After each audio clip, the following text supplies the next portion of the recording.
How to log in into TrustWallet account. In this video, I will show you how can you easily log in into your TrustWallet account. So without any delay, let's get into it. For that, firstly open Google application in your device, navigate to the search bar and type TrustWallet.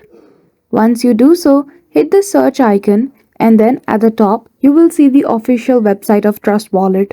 Simply click on it. After that, you will be directed to the home page of TrustWallet website. Now in this website, when you scroll below or click on the three lines at the top right corner and navigate to menu, you will not be able to find the option to log in into your account. Which means to log in into TrustWallet account, firstly you need to get its application.